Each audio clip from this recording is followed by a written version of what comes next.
Hi, this is Dr. Davis again. I'm rarely surprised by the outcome of the scientific studies I read, but I was startled when I recently read an article in the Annals of Neurology addressing the link between the gut and Parkinson's disease. Parkinson's is a degenerative disease of the nervous system resulting in a gradual, irreversible loss of movement control. It's been in the news for several years because of its unfortunate effects on Muhammad Ali and Michael J. Fox. We'd known for decades that Parkinson's develops because of degeneration in a particular place in the brain called the substantia nigra, causing a decreased production of a neurotransmitter called dopamine. We thought that degeneration occurred because of our unlucky genes or exposure to toxic substances like pesticides or oxidative stress. We now know that a clumped form of a protein called alpha-synuclein has been found to be the cause of the degeneration of the substantia nigra. Where does this alpha-synuclein come from? Well, this is where it gets interesting. Back in the 1970s and 80s, it was still thought that ulcers were caused by mental stress and increased stomach acid.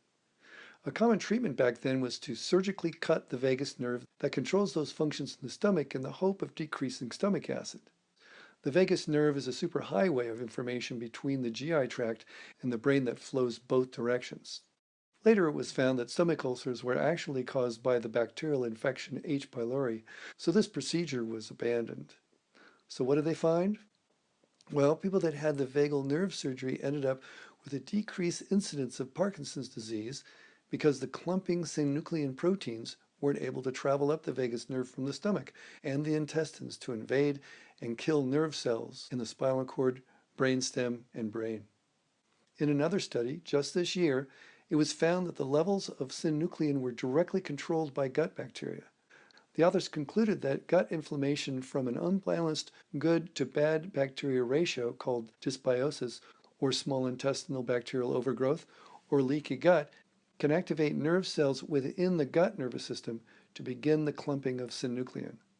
Protein clumping is the foundation of several brain diseases like Alzheimer's, Lewy body disease, along with Parkinson's, and it can take over 20 years for these proteins to finally reach the brain.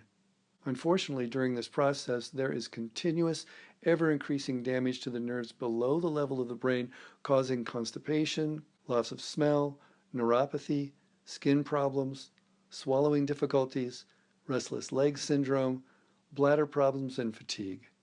For many reasons, the symptoms of IBS could be the first sign of brain degeneration. I don't think it would be presumptive to look at a healthy gut as being one of the most powerful ways to prevent brain disease. The good news is that even with years of being unhealthy, the gut environment can come back into balance and contribute to the health of your brain. So the takeaway here is that several studies show that, number one, gut problems could be the first sign of Parkinson's and Alzheimer's disease. Number two, solving your gut issues should be a primary focus of brain health. Number three, get some help. This can be complicated, so find a doctor that knows about the gut-brain connection and understands the significance of the intestinal bacteria and inflammation on brain degeneration before it's too late. If you're interested in additional information about natural ways to solve your IBS problems, please visit our site and subscribe to make sure you're getting all our updates and new videos as they come online. And if you'd like to work with me personally, you can let me know there too, so that we can get that set up as soon as possible. Health is on the way.